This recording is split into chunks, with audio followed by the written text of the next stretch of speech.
Bonjour à tous, bienvenue sur Bel Scriptura, je suis votre frère Renaud Boris Mota. Nous allons aborder un numéro sur notre chaîne comme prévu. Nous allons parler effectivement d'une question qui quelquefois revient au cours des échanges sur la parole. Et bien que nous sommes là, nous ne vivons pas seulement de pain seulement, comme disait Yeshua notre Seigneur, que l'homme ne vivra pas de pain seulement, mais de toute parole qui sort de la bouche de Dieu. Et notamment, au milieu de ces paroles, il y a la réponse de Thomas à Yeshua après sa résurrection. Et cette réponse, c'est ce que nous allons traiter aujourd'hui dans ce numéro. Nous allons parler de la réponse de Thomas, mon Seigneur et mon Dieu. Notons ensemble avec vous que cela faisait 3 jours que Jésus venait d'être crucifié, et pour Thomas, Jésus était bel et bien, sans le moindre doute, mort. Et il était mort sur la croix, puisque Thomas était témoin. Et d'aucune manière, Thomas ne pouvait s'imaginer que ce dernier pouvait revenir à la vie. Parce qu'il a vu comment il a été traité avec brutalité, comment est-ce qu'il a été crucifié. Et Thomas a été témoin de la crucifixion de Yeshua. Et ainsi, lorsque on apporte alors la nouvelle, comme quoi le maître est ressuscité, Thomas avait déjà de son côté perdu toute forme d'espoir que Yeshua leur avait transmis au cours de son ministère. Pourtant, Yeshua leur disait que le Fils de l'homme doit monter à Jérusalem et qu'il sera mis à mort, et ensuite, après 3 jours, il ressusciterait.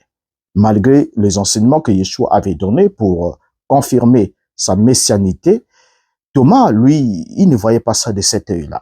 Et lorsque la nouvelle est arrivée, Thomas a bien vu que Yeshua était mort sur la croix, Yeshua était crucifié devant lui, et il a été témoin de tout cela. Et comment est-ce qu'on a pris le corps? On est emmené le corps, on est allé mettre dans la tombe. Thomas avait toutes ces informations. Donc pour Thomas, il y avait une certitude que Yeshua était bel et bien mort. Et ce que Thomas avait vu sur la croix n'était d'aucune manière quelque chose que quelqu'un pouvait contester, parce que Thomas avait vu Yeshua mourir.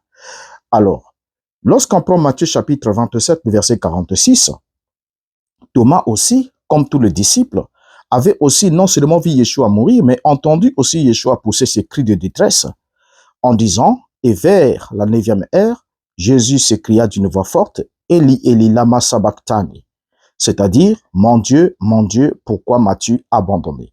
Donc Thomas a entendu ces cris de détresse. Thomas l'a vu. Thomas a compris comment est-ce que Yeshua a poussé le dernier soupir et comment est-ce que Yeshua a déclaré, Père, je remets mon esprit entre tes mains. Alors, lorsque nous allons dans Jean chapitre 20, le verset 19, notamment, le matin, c'était déjà la résurrection qui était annoncée avec tout ce que nous connaissons comme histoire. Mais ce qui va nous intéresser, c'est la relation, puisque nous sommes là en train de parler de la réponse de Thomas. La réponse de Thomas.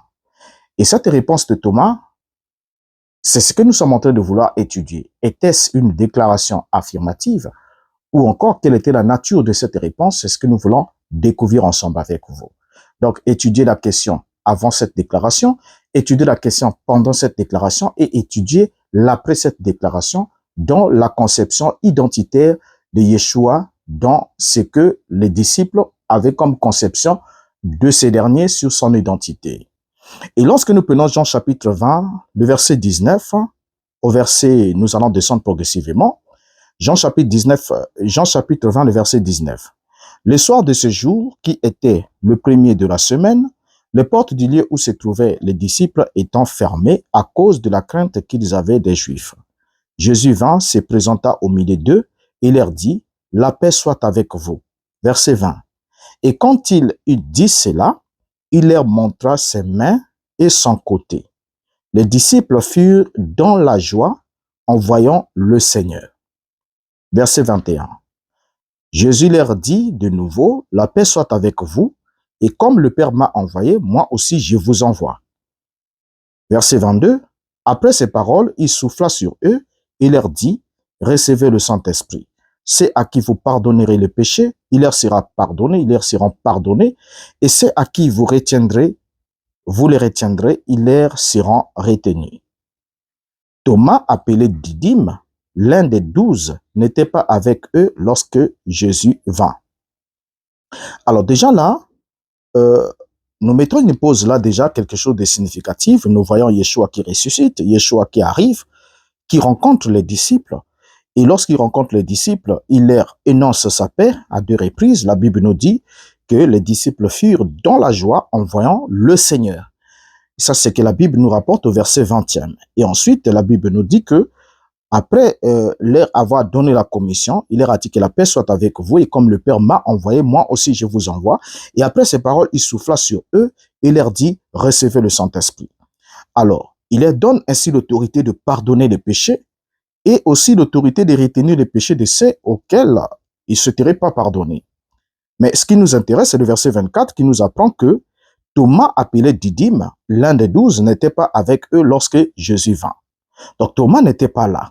Ce qui sous-entend que Thomas n'a pas reçu les 2 appels de paix, Thomas n'a pas vu littéralement Yeshua ressuscité, Thomas n'a pas vu les traces des clous, Thomas n'a pas, puisque la Bible nous dit que lorsque Yeshua se présenta au milieu d'eux, il leur montra ses mains et son côté.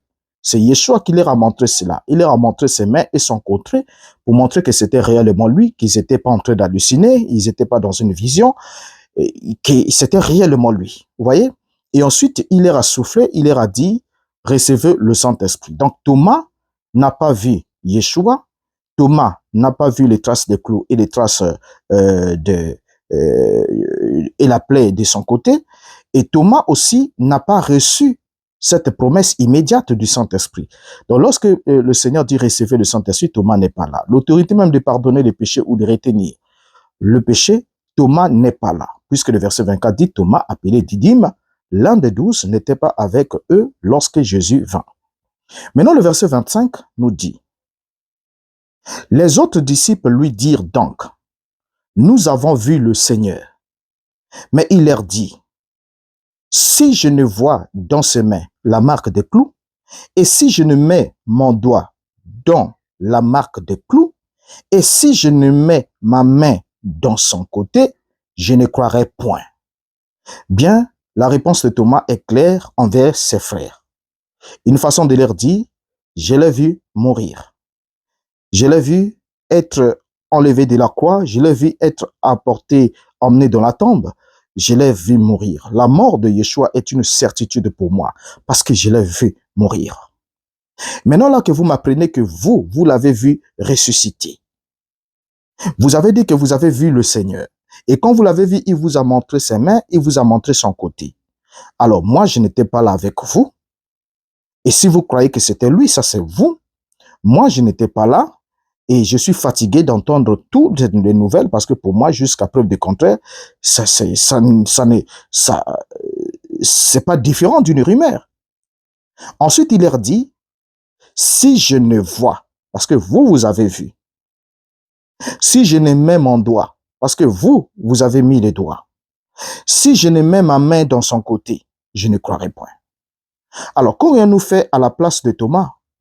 Lorsque les autres disciples lui ont affirmé, nous avons vu le Seigneur.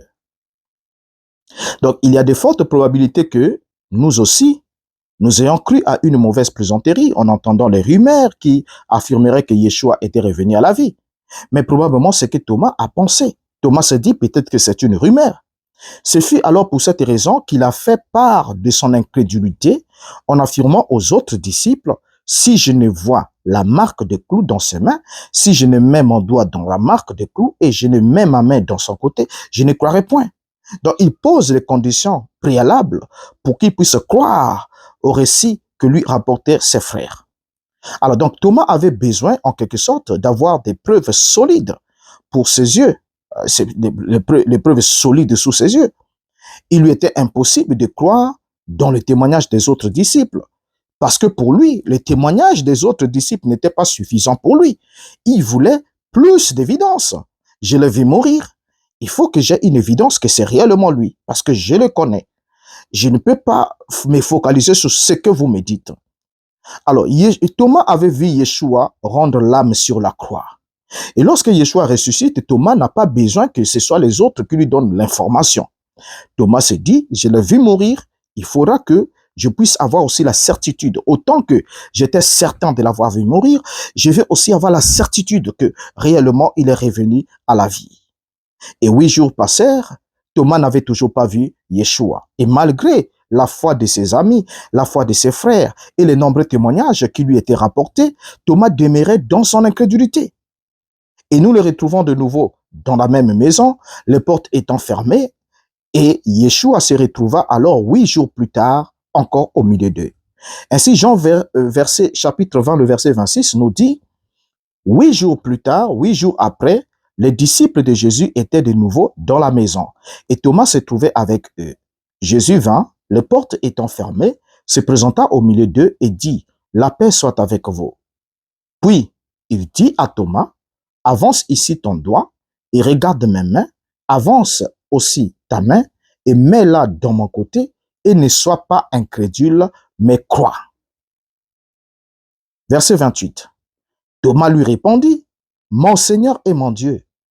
Jésus lui dit, parce que tu m'as vu, tu as cru. Heureux ceux qui n'ont pas vu et qui ont cru. Bien, là, nous gardons ces 3 versets devant nous. C'est là que ça devient très intéressant. Nous sommes arrivés maintenant dans notre sujet. La toute première des questions que nous avons à nous poser, en regardant le verset 27 jusqu'au verset 29, c'est la suivante. Nous voyons ici Thomas, au verset 28, la Bible dit Thomas lui répondit. Donc quand Yeshua apparaît et Yeshua s'adresse directement à Thomas. Et dans son adresse, il invite Thomas à avancer son doigt et il invite à regarder ses mains. Il invite à avancer sa main et à la mettre dans son côté selon les attentes de Thomas. Et ensuite, il lui dit, et ne sois pas incrédule, mais crois. Mais crois. Alors Thomas lui répondit, mon Seigneur et mon Dieu. Jésus lui dit, parce que tu m'as vu, tu as cru, heureux ceux qui n'ont pas vu et qui ont cru. La première question qu'on a à se poser, la déclaration de Thomas, la réponse de Thomas à Yeshua, était-elle une déclaration affirmative ou encore c'était une déclaration exclamative? Il est très important que lorsque nous lisons un texte, que nous puissions ne pas oublier les notions élémentaires que nous avons apprises au niveau de l'école pour nous permettre de comprendre la nature des phrases qui sont devant nous et cela nous permettrait alors de comprendre ainsi le contenu par rapport au contexte de ce qui se passe. La déclaration de Thomas était-elle affirmative ou était-ce une déclaration exclamative ou encore d'une autre nature?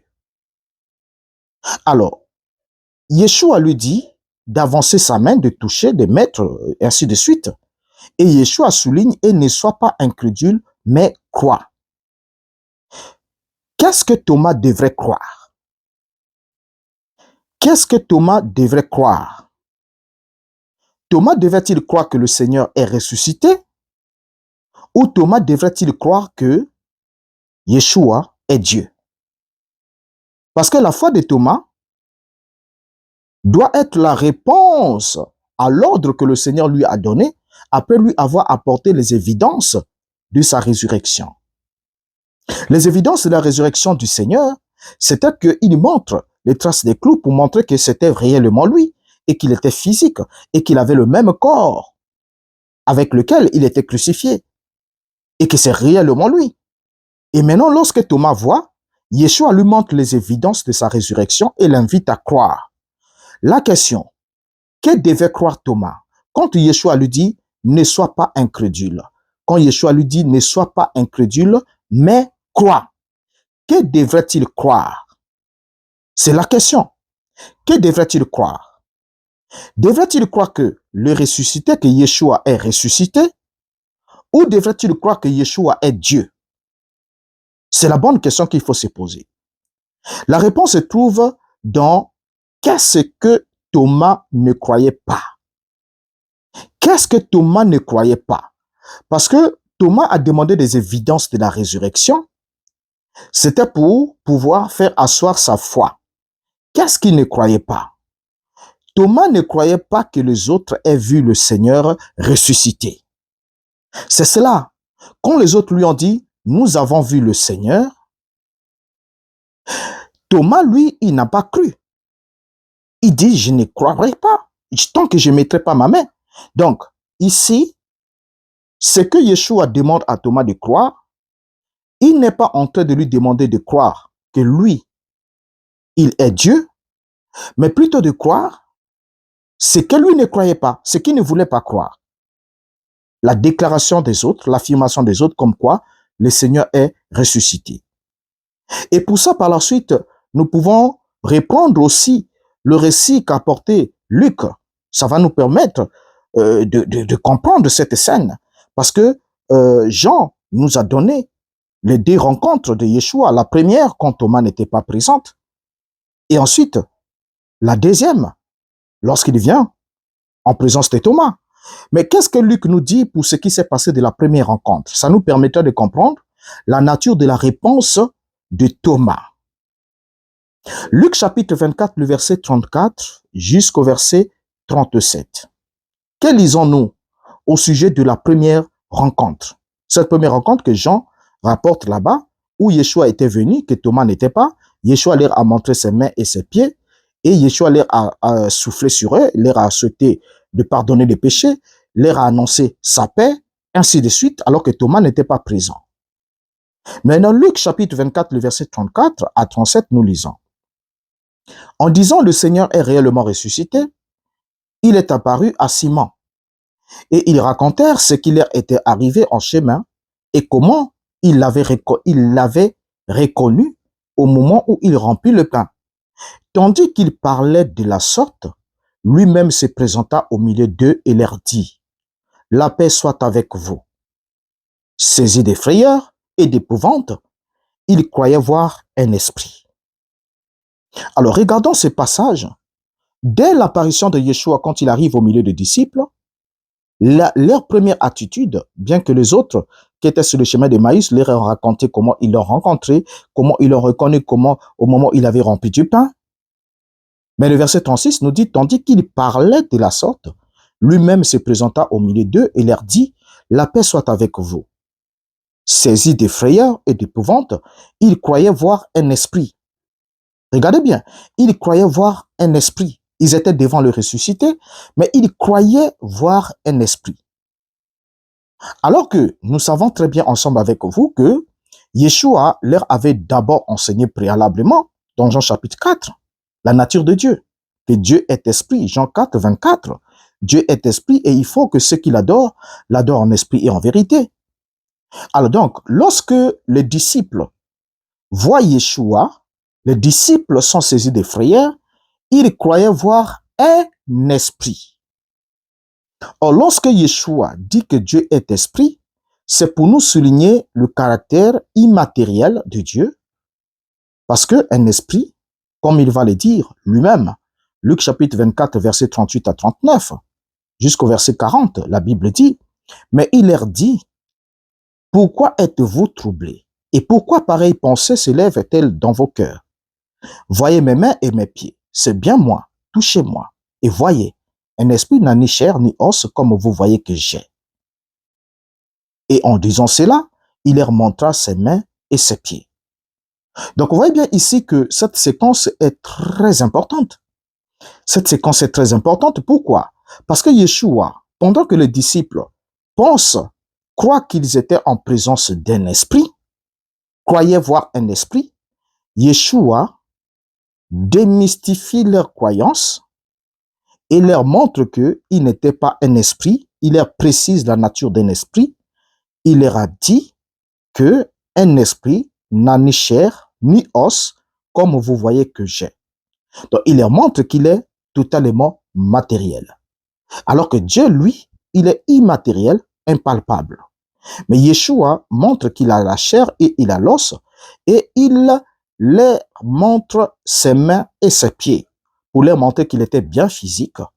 Étant donné qu'il était bien physique, donc il n'était pas Dieu parce que Dieu n'est pas chair et os, mais Dieu est esprit. Regardez ce qui se passe. Alors donc, quand Yeshua invite Thomas, c'est pour lui démontrer qu'il était bien physique et qu'il était le ressuscité. Quand il invite Thomas, en lui disant, viens, approche ta main, touche, mets la main touche, c'est bien moi. Donc, c'est la même évidence qu'il a apportée aux autres disciples quand il est venu la première fois pour leur démontrer qu'il n'était pas esprit. Alors qu'il avait déjà enseigné que Dieu, lui, il est esprit. Mais là, Yeshua n'était pas esprit, Yeshua était matériel. Donc, il appelle Thomas à prendre conscience de sa qualité matérielle et pour lui démontrer qu'il était bien physique et qu'il était le ressuscité. Ainsi, Jean chapitre 20, le verset 28. Thomas lui répondit, « Mon Seigneur et mon Dieu. »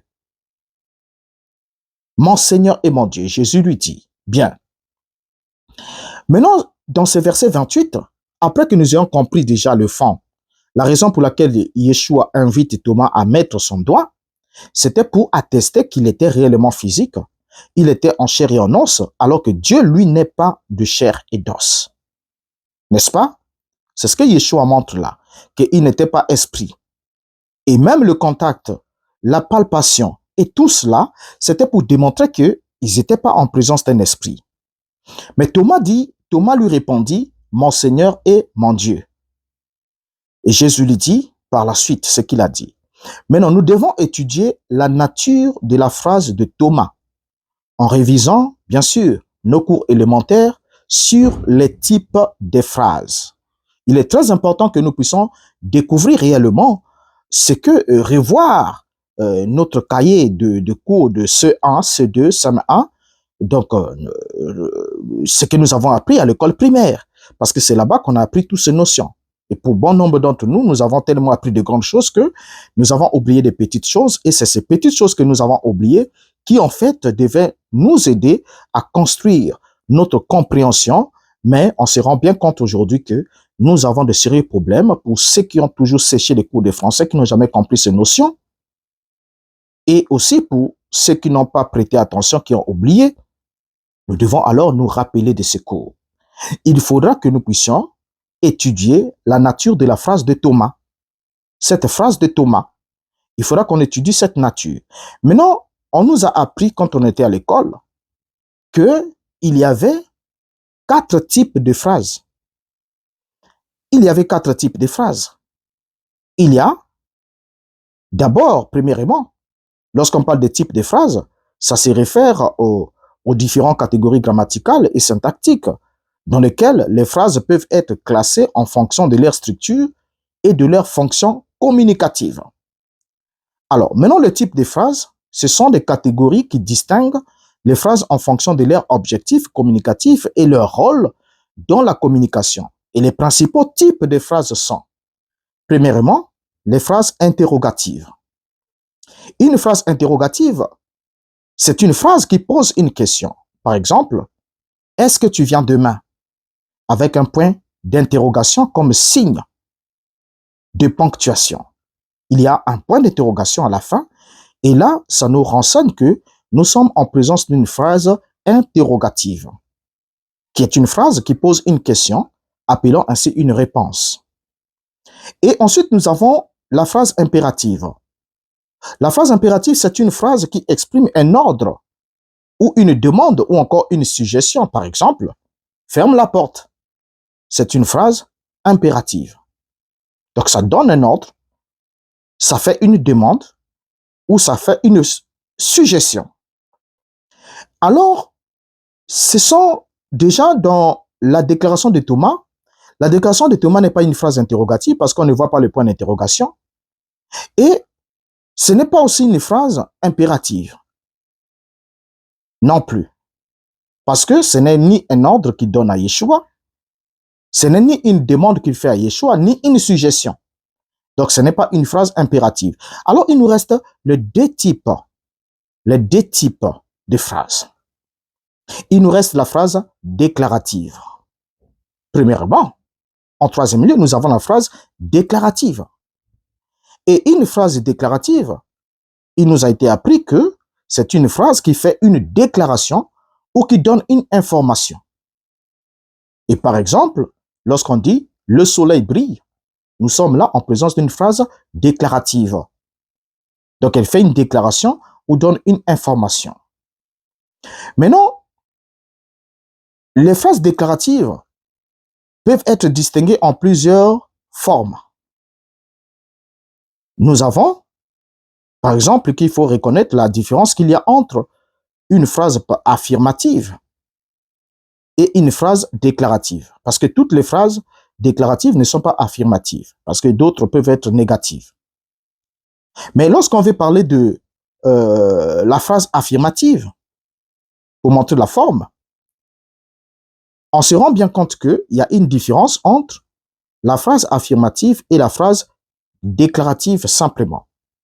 Est-ce que la phrase de Thomas ici est une phrase affirmative? Thomas est-il en train d'affirmer? Ou Thomas est en train de faire une déclaration? Est-ce une phrase affirmative ou déclarative? Parce qu'affirmative fait partie du contraste avec la négation. Maintenant, les phrases déclaratives sont des phrases qui se terminent toujours par un point. Voilà ce qu'on nous a appris à l'école, ce que bon nombre d'entre nous ont semblé oublier. Les phrases déclaratives se terminent toujours par un point. Et par contre, la phrase affirmative, quant à elle, c'est une phrase qui affirme les faits et on exprime la vérité. On peut avoir comme exemple, mon sac est là. C'est une phrase affirmative. Vous voyez? Elle est affirmative. Mais non, ce qu'on doit noter, qui est très important ici à ne pas oublier, c'est que les phrases affirmatives se terminent également toujours par un point. Ça, c'est la ponctuation. Le point est la ponctuation d'une phrase affirmative. Alors, je peux prendre l'exemple d'une phrase affirmative dans la Bible, Matthieu 16, 16. Simon-Pierre répondit, « Tu es le Christ, le Fils du Dieu vivant. » Remarquez bien, c'est une phrase affirmative. Cette phrase est donnée en réponse à la question que Yeshua avait posée sur son identité. Et Pierre avait répondu, « Tu es le Christ, le Fils du Dieu vivant. » Qu'est-ce qu'on remarque à la fin de cette phrase? On remarque qu'il y a un point. On est là en présence d'une phrase affirmative, puisque ces dernières se terminent également et toujours par un point. Alors, le dernier type de phrase, c'est la phrase exclamative. La phrase exclamative. Déjà, lorsqu'on regarde la ponctuation de Matthieu chapitre 20, le verset 28, la déclaration de Thomas, on se rend compte que, premièrement, ce n'est pas une phrase interrogative, puisqu'il n'y a pas un point d'interrogation à la fin de cette phrase, et ce n'est pas aussi une phrase affirmative, parce qu'il ne se termine pas par un point, comme Matthieu 16, 16, où Simon-Pierre dit, tu es le Christ, le Fils de Dieu vivant. Mais, on va prendre le dernier type de phrase, puisqu'on nous en dit qu'il y en avait 4. Alors, il y a la phrase exclamative. Et une phrase exclamative est une phrase qui exprime une émotion forte, comme la surprise, l'étonnement ou l'admiration. On peut avoir comme exemple, quel beau paysage! Regardez à la fin, il y a un signe. Donc la phrase de type exclamative sert à exprimer une émotion, un jugement ou un sentiment. Elle commence généralement par un marqueur exclamatif et se termine par un point d'exclamation. On peut dire, par exemple, quel beau spectacle s'offre à nous.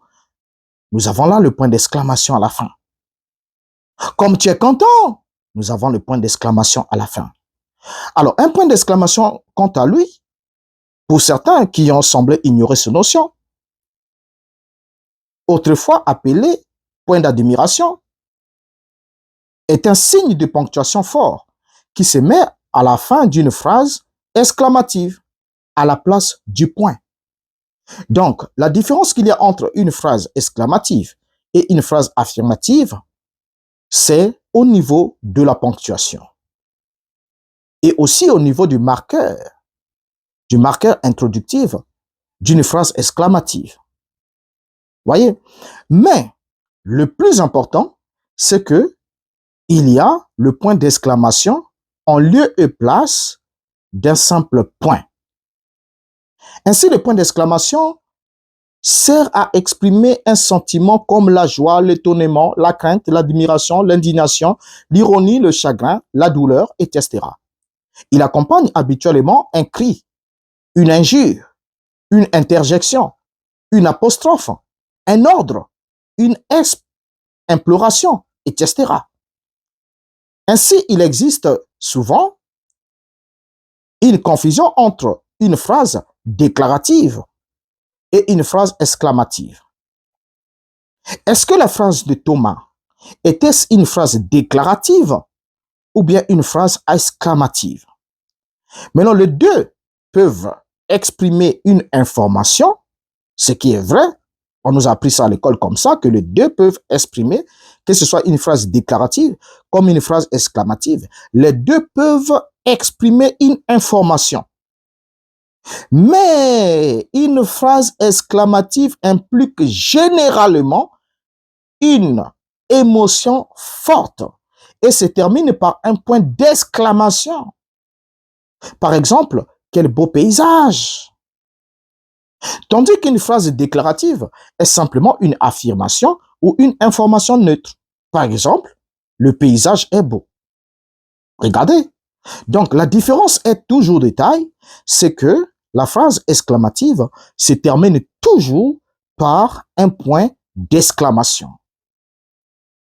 Et lorsque on est en face d'un point d'exclamation dans une phrase, on peut bien se rendre compte que nous sommes là en présence d'une phrase exclamative, qui n'a rien à voir avec une phrase déclarative, qui n'a rien à voir non plus avec une phrase interrogative, qui n'a plus rien non plus à voir avec une phrase impérative. Alors, la question qu'on doit se poser au finish, après que nous avons compris ces éléments de grammaire, Thomas, en déclarant, quand la Bible dit, Thomas répondit, mon Seigneur et mon Dieu. Cette réponse de Thomas est-elle une phrase affirmative, une phrase déclarative ou encore une phrase exclamative? Tout en ne sapant pas les règles de la grammaire.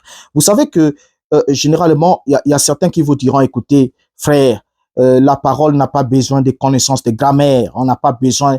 Oui, quand vous entendez des gens dire des choses comme ça, c'est des gens qui généralement ont eu des problèmes avec leurs professeurs de français. Et quand ils ont eu des problèmes avec les professeurs de français, avec la discipline de l'orthographe et les questions et réponses, l'analyse logique, l'analyse grammaticale et tout le reste, c'est eux généralement qui viennent pour dire que la présence d'un point d'exclamation, la nature d'une phrase n'est pas importante. Ce qui est important, c'est de saisir la révélation. Mais alors que cette parole est écrite dans une langue et la langue a ses règles et ses principes,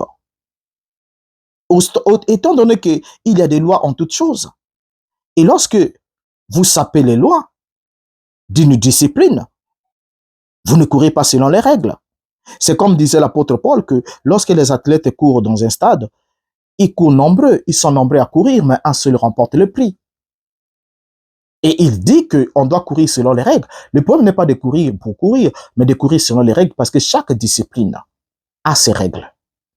Et lorsque vous courez sur un stade, quelle que soit votre vitesse, si vous méprisez les règles de cette pratique, les règles de ce sport, vous serez disqualifié. Autant pour la natation, autant pour n'importe quelle règle, n'importe quelle... voilà, même dans le football, il y a des règles. Par exemple, un hors-jeu, vous attendez juste le ballon, et le ballon vient vers vous pendant qu'il n'y avait aucun défenseur après vous. Vous êtes hors-jeu. Et quand vous êtes hors-jeu, quelle que soit la qualité de votre vie, l'espoir que pouvait apporter votre but, il ne sera pas validé. Pourquoi? Parce que vous n'avez pas marqué selon la règle. Il faut marquer selon la règle de l'art. Et c'est la même chose aussi dans les Écritures. Les Écritures sont écrites dans une langue. Et si vous sapez les principes du fonctionnement d'une langue, alors vous n'allez que emmener les gens hors du contexte et ensuite vous énoncez des préceptes que vous prenez comme étant des acquis, comme étant des révélations, alors que vous êtes en train d'égarer complètement le peuple de Dieu. Maintenant, la question sur la nature de la phrase de Thomas. Il est démontré que la phrase de Thomas était une phrase exclamative. Ce n'était pas une affirmation, ni une phrase déclarative, puisqu'il se termine bien par un point d'exclamation. Ce qui a toujours dérangé ceux qui ont eu des problèmes avec leurs profs de français à l'école. Parce que ces principes, on les apprend depuis l'école primaire. Il y a certains qui sont passés outre sans avoir appris le rôle des signes de ponctuation. Ce qui fait que même quand certains écrivent même un commentaire, vous avez du mal à lire, à saisir la pensée de leur commentaire. Ils peuvent vous écrire une longue phrase. Des fois, une phrase qui n'a même pas de point final. Ça veut dire, on ne sait pas à quel moment est-ce qu'on doit placer un point, une virgule, un point virgule, un apostrophe, et tout ça là. On ne sait pas. Pourquoi? Parce que on n'a pas appris ces leçons. Et du coup, lorsque on ne sait pas à quel moment les placer, on ne saura pas aussi à quel moment, quel rôle ces derniers sont en train de jouer dans un texte. Parce qu'ils ont un rôle. Dans la lecture, comme dans la compréhension des textes, de comprendre réellement comment est-ce que fonctionne le texte et quelle est la pensée que l'auteur est en train de vouloir nous transmettre comme information. Ainsi dit, sur cette question de Thomas, on comprend que la réponse de Thomas est une phrase exclamative. Alors, donc, si c'est une phrase exclamative, on ne peut pas alors prendre le propos de Thomas comme étant des déclarations, transformer la phrase exclamative en phrase déclarative est très dangereux. C'est même criminel au regard des principes de la langue. Ce qui m'étonne un peu dans tout ça, c'est quoi? C'est le fait que parmi ceux qui prêchent que Thomas avait appelé Jésus mon Seigneur et mon Dieu. Et parmi ceux qui prêchent ça, il y a même certains professeurs de français, certains qui ont la connaissance du fonctionnement des textes, mais qui, au besoin de soutenir les dogmes et des hérésies, sont obligés d'insulter, de cracher même sur les mémoires qu'ils ont soutenues, de cracher sur leur licence en lettres, de cracher sur leur doctorat et tout, juste pour faire place à une mauvaise conception, tout en mettant leurs propres âmes aussi en danger. Donc, la déclaration de Thomas, pour celui qui n'a pas appris le fonctionnement de la langue française, cette déclaration est une phrase déclarative. La réponse de Thomas est une phrase déclarative pour celui qui n'a pas appris. Mais pour celui qui a appris, la réponse de Thomas est une phrase exclamative. Vous voyez? Et par la suite, alors, voyons comment se sont comportés les apôtres avant. Parce que selon la conception de plusieurs, Thomas, en ayant déclaré « Mon Seigneur et mon Dieu » quand il a vu Yeshua, ce qui sous-entendrait que, pour Thomas, comme pour tous les disciples, Yeshua était leur Seigneur et leur Dieu. N'est-ce pas? Donc, en d'autres termes, Thomas, en voyant Yeshua, Thomas n'a pas vu le ressusciter comme les autres ont vu le ressusciter, mais Thomas a vu son Seigneur et son Dieu. Donc, il est allé au-delà.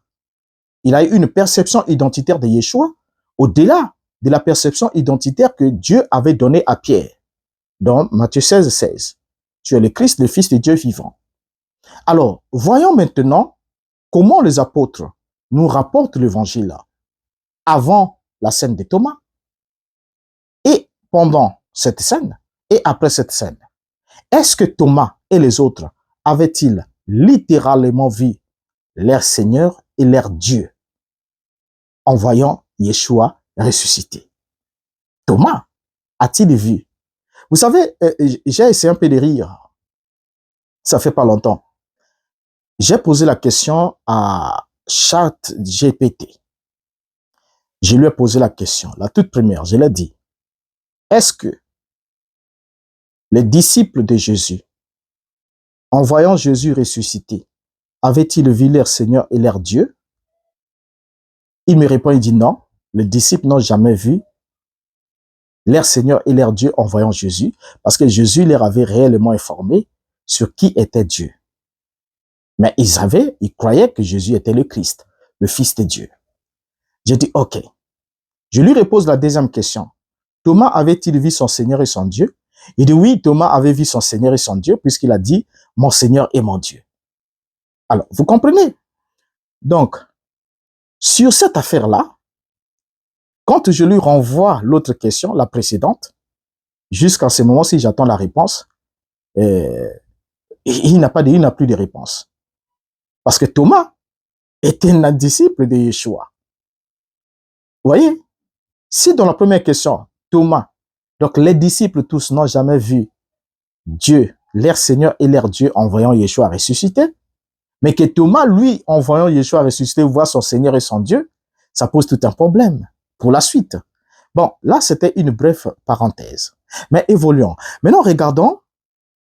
Lorsque Thomas regarde, Thomas n'avait pas vu son Seigneur et son Dieu en voyant Yeshua. Non. Thomas n'a pas vu son Seigneur et son Dieu en voyant Yeshua. Pourquoi? Parce que dans Jean chapitre 1, le verset 18, avant que l'apôtre Jean écrive les récits de la résurrection, Jean, dans l'introduction, nous commence dans Jean chapitre 1. Et n'oublions pas que lorsque nous lisons l'évangile, ce ne sont pas des textes journal, c'est-à-dire qu'ils sont écrits chaque jour. Non, c'est un texte qui est écrit des années après que Yeshua soit déjà monté au ciel. Des années après. Et lorsque Jean est en train d'écrire, il avait déjà connaissance de la conversation de Yeshua et Thomas dans Matthieu chapitre 20. Mais avant qu'on arrive au Matthieu chapitre 20, Jean nous annonce quelque chose au début. Jean 1, verset 18. Nous lisons. Personne n'a jamais vu Dieu. Le Fils unique qui est dans le sang du Père est celui qui l'a fait connaître. Personne n'a jamais vu Dieu. Personne n'a jamais vu Dieu, c'est-à-dire jusqu'au moment où je suis en train de vous écrire, maintenant même, personne n'a jamais vu Dieu. Et dans personne, il y a Jean lui-même, premièrement l'écrivain qui est en train d'écrire. Il n'a jamais vu Dieu. Et deuxièmement, il y a aussi Thomas dedans, qui n'a jamais vu Dieu. Dans personne, vous ne pouvez pas exclure Thomas. Vous dites non, Thomas, lui, il avait vu. Les autres n'avaient pas vu, mais Thomas avait vu. Faux. Donc personne n'a jamais vu Dieu. Il y a Jean, l'écrivain, l'évangéliste, et il y a aussi Thomas. Parce que Jean était là. Quand Thomas a douté, Jean était là. Quand Yeshua a apparu et a dit à Thomas, avance ton doigt, Jean était là. Lorsque Thomas s'est exprimé, Jean était là. Et en plus, ils étaient tous enseignés. Dans Matthieu chapitre 5, le verset 8, Yeshua leur avait dit, annonçant la béatitude, il leur dit, heureux ceux qui ont le cœur pur, car ils verront Dieu. Yeshua ne dit pas ici dans ce passage, heureux ceux qui ont le cœur pur, car ils voient Dieu. Si Dieu était là présent dans la personne de Yeshua, il ne mettrait pas la vision de Dieu au futur. Heureux ceux qui ont le cœur pur, car ils verront Dieu. Ensuite, après avoir écrit l'évangile, Thomas savait qu'il y a toujours des récalcitrants qui pourront dire écoutez. Alors, Jean va nous ajouter dans l'épître, 1 Jean chapitre 4, le verset 12. Il ajoute cette information. Personne n'a jamais vu Dieu. Si nous nous aimons les uns des autres, Dieu demeure en nous et son amour est parfait en nous. Alors, donc déjà ici, on voit bien. Donc, personne n'a jamais vu Dieu, il y a aussi Thomas. Donc, si dans personne il y a Thomas, ça veut dire que la déclaration de Thomas, la réponse de Thomas n'était pas une phrase déclarative, mais c'était une phrase exclamative. Parce que si c'était la phrase déclarative, Thomas aurait déclaré qu'il a vu son Seigneur et son Dieu. Alors que le problème de Thomas, ce n'était pas de voir son Seigneur et son Dieu, mais son problème, c'était de voir les ressuscités, leur Seigneur ressuscité. Et quand le Seigneur apparaît, il leur démontre qu'il n'est pas Dieu, parce que Dieu, lui, il est esprit, mais le Seigneur les invite à toucher son corps, à se rendre compte qu'il est matériel, parce que Dieu est esprit. Yeshua ne peut pas enseigner que Dieu est esprit, et ensuite, lui, il leur informe même qu'un esprit n'a ni chair ni os comme vous voyez que j'ai. C'est peut-être pour les attirer leur attention. Pour que ceux qui lisent aujourd'hui n'entrent pas dans la confusion comme quoi Thomas aurait vu Dieu. Alors que les apôtres qui étaient là, témoins de cette scène, ont écrit « Personne n'a jamais vu Dieu ». Dans personne, il y a aussi Thomas. Alors, en plus de ça, Yeshua lui-même avait un Dieu. Avant qu'on arrive à la scène de Thomas, comprenons d'abord que Yeshua avait un Dieu. Yeshua avait admis qu'il n'était pas Dieu lui-même, le Père. Quelques versets un peu plus haut. Donc avant la scène avec Thomas, quand il rencontre la femme, Marie de Magdala, il lui démontre qu'il avait un Dieu. Il avait un Dieu. C'est le verbe avoir. Vous voyez? Alors, donc Thomas de son côté ne pouvait donc pas alors voir Dieu. Même en principe, la pensée que Yeshua, fils de Dieu, ne devait même pas passer dans l'esprit de Thomas. Parce que Yeshua rencontre la femme, puisque lorsque Yeshua rencontre Marie de Magdala, après sa résurrection, il lui dit, nous sommes au chapitre 20e, avant la scène avec Thomas, Jean 20, verset 17. Jésus lui dit, ne me touche pas, car je ne suis pas encore monté vers mon Père, mais va trouver mes frères et dis-leur, je monte vers mon Père et votre Père, vers mon Dieu et votre Dieu. Alors, comment Yeshua peut-il être Dieu alors qu'il a un Dieu? Comment est-ce que vous faites? En partant du principe, du principal hypothèse, comme quoi Dieu ne peut être qu'une seule personne. Dans Jean 17, verset 3, Yeshua dit, « Or la vie éternelle est qu'ils te connaissent, toi, le seul vrai Dieu. » Donc c'est une seule personne. Yeshua, s'adressant à son Père, affirme que la vie éternelle consistait à connaître le Père comme étant le seul vrai Dieu, et à côté de cette connaissance, connaître Yeshua HaMashiach comme celui que le seul vrai Dieu a envoyé. Alors donc déjà là, on comprend que Jésus ne peut pas être Dieu parce que Jésus appelle une autre personne Dieu, avec l'adjectif possessif, mon Dieu. Je ne suis pas encore monté vers mon Père. Mais va trouver mes frères et dis-leur, je monte vers mon Père et votre Père, vers mon Dieu et votre Dieu. Alors certains vont s'amuser à insulter l'intelligence des faibles en leur disant que Yeshua pouvait appeler son Père par Dieu juste parce que Yeshua était sur la terre dans un corps de chair. Et comme il était sur la terre dans un corps de chair et que, étant rabaissé, il est devenu un être humain, donc à tout prix, il pouvait s'adresser à sa propre âme et l'appeler Père. Au fait, Père, c'était juste son propre esprit, d'autres disent c'était son âme à lui, d'autres disent c'était son esprit à lui, en disant que c'est quand il était sur la terre qu'il avait un Dieu. Ce qui est normal parce qu'il était dans la chair. Mais qu'est-ce que les apôtres ont compris? Est-ce que Yeshua a Dieu, a le Père pour Dieu seulement quand il est sur la terre, et une fois qu'il aurait quitté la terre, il n'a plus de Dieu? Dans Actes chapitre 3, le verset 13 à 15, Pierre qui prêche aux Juifs leur dit, « Le Dieu d'Abraham, d'Isaac et de Jacob, le Dieu de nos pères, a glorifié son serviteur Jésus, que vous avez livré et régné devant Pilate, qui était David qu'on le relâcha. Vous avez régné le saint et le juste, et vous avez demandé qu'on vous accordât la grâce d'un meurtrier. Vous avez fait mourir le prince de la vie, que Dieu a ressuscité des morts, nous en sommes témoins. » Ici, c'est Pierre qui prêche. Pierre présente le Dieu d'Abraham, d'Isaac et de Jacob comme étant le Dieu du Seigneur Jésus, parce qu'il a glorifié son serviteur Jésus. Ensuite, dans Actes chapitre 4, le verset 27, tous les disciples réunis ensemble font cette prière. Verset 27.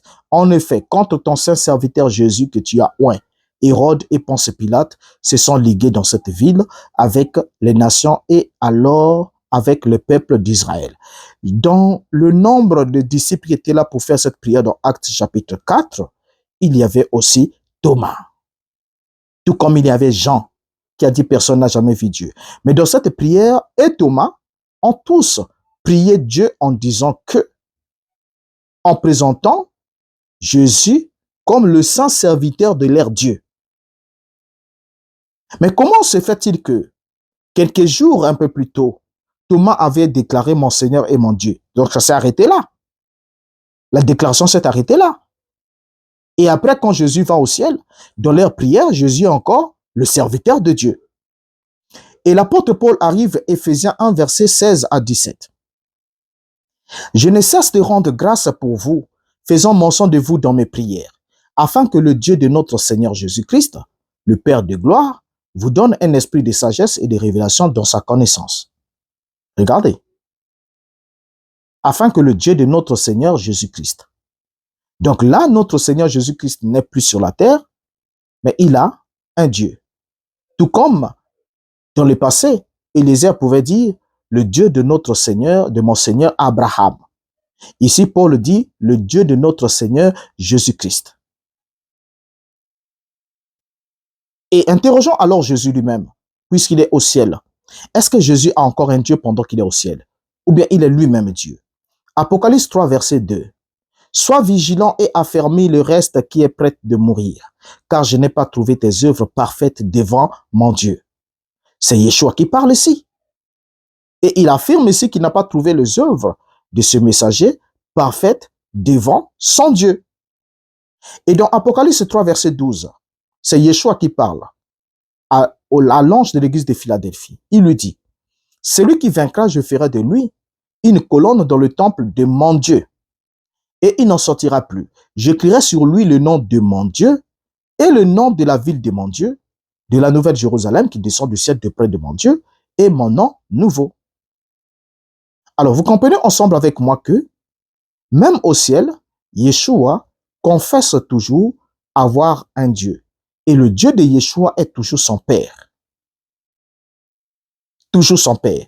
Or, certains vous disent, non, écoutez, il avait Dieu pour Père quand il était sur la terre, mais une fois qu'il est monté au ciel, il est redevenu Dieu. C'est parce que les apôtres ont compris.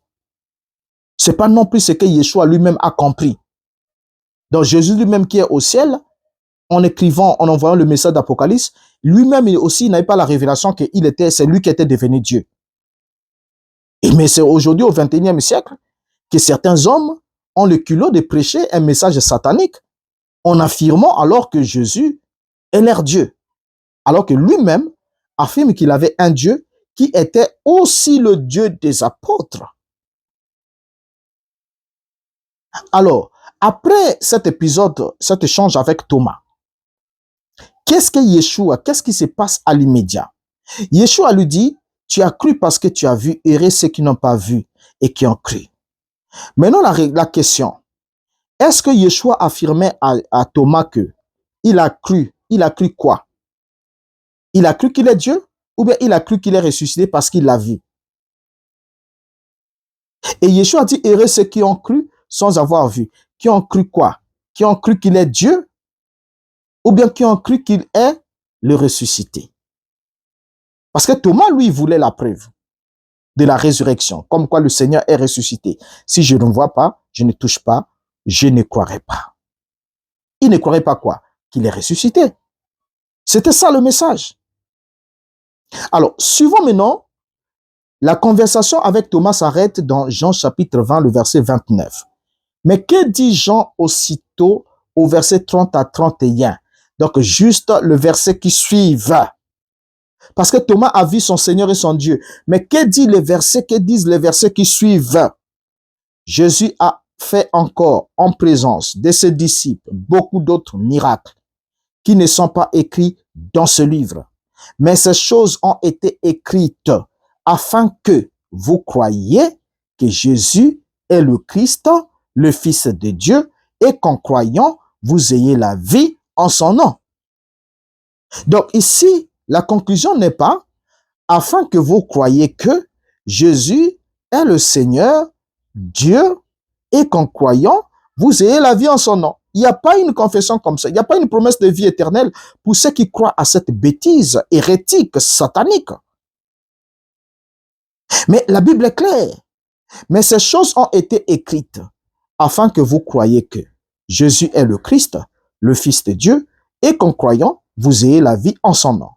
Et voilà pourquoi Jean, toujours pour aider ceux qui sembleraient ne pas comprendre la portée de son évangile, il va écrire le pitre des années encore plus tard. 1 Jean 5, 4, verset 15. Celui qui confessera que Jésus est le Fils de Dieu, Dieu demeure en lui et lui en Dieu. Voilà l'évangile. Or, confesser signifie redire, faire écho à ce que vous avez entendu. Et ici, l'apôtre Jean affirme que celui qui confessera que Jésus est le Fils de Dieu. Ça veut dire que pour confesser que Jésus est le Fils de Dieu, il faut que le Père insuffle en vous la puissance de la révélation fondamentale où Yeshua a dit sur cette pierre, je bâtirai mon église. La révélation sur laquelle Yeshua bâtit son église, c'est sur la déclaration de Pierre, reçue de la part du Père, tu es le Christ, le Fils de Dieu vivant. Et c'est sur ça que l'église véritable est bâtie. Alors, donc vous comprenez ensemble avec moi que lorsque vous êtes en échange, et pour certains, on leur enseigne des demi-vérités, on les balance. Quand vous posez la question à certains, vous dites, écoutez, montrez-nous là où un apôtre ou les disciples ont affirmé que Yeshua était Dieu. Ils vont vous prendre des passages comme ceux de Thomas. Thomas avait dit, mon Seigneur et mon Dieu.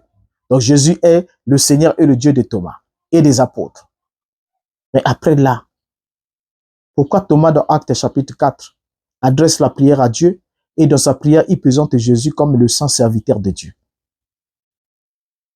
Et pourquoi l'apôtre Paul, saluant l'église d'Éphèse, leur dit, Éphésiens 1, verset 17, béni soit Dieu, le Père de notre Seigneur Jésus-Christ, qui nous a bénis de toutes sortes de bénédictions spirituelles dans le lieu céleste en Christ.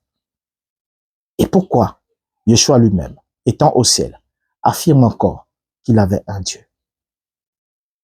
C'est pour autant dire que cette doctrine qui attribue une fausse compréhension à la réponse de Thomas est une fausse doctrine que les apôtres n'ont pas prêchée. C'est une fausse doctrine. Le seul intérêt, c'est que nous sommes dans une bataille avec les forces du mal. Il y a Dieu qui veut vous sauver par la solution et la formule qu'il a déjà établie, qui a déjà montré ses preuves. La foi dans le Fils de Dieu. Mais il y a aussi l'ennemi qui veut votre perte. Et du coup, l'ennemi a aussi le temple. Il a des synagogues. La Bible parle des synagogues de Satan. La Bible parle des ministres de Satan, des apôtres de Satan. Et des prophètes aussi de Satan. C'est-à-dire, les prophètes qui vous enseignent un évangile adverse. Dans le but, non, de vous emmener au salut, mais dans le but de vous perdre. Et certains d'entre eux ne savent pas qu'ils jouent le jeu du diable. Mais grand est le nombre de ceux qui savent. Mais seulement ceux qui suivent ne savent pas qu'ils sont en train de suivre les gens qui les emmènent sur la voie de la perdition. Large et spacieux, les chemins qui mènent à la perdition, beaucoup passeront par là. Et comme beaucoup confessent la même chose, certains arrivent à se dire que oui, c'est vrai. Et regardez la nature de l'esprit qui réside dans ces endroits où on confesse cette fausse doctrine, qui dit que Thomas avait dit à Jésus que tu es mon Seigneur et mon Dieu. Et comme ça, les gens commencent, quand ils s'adressent à Dieu, ils prient, ils disent, Seigneur Jésus-Christ, toi mon Seigneur et mon Dieu. Regardez la nature de l'esprit qui anime ces gens. Et regardez leurs églises. Regardez comment ils fonctionnent. Et regardez l'expérience de votre propre vie dans la marche. Avez-vous le même esprit qu'avaient les apôtres? Et pourquoi cet esprit en vous ne confesse pas la même chose que confessaient les apôtres? Ça veut dire que vous avez un autre esprit.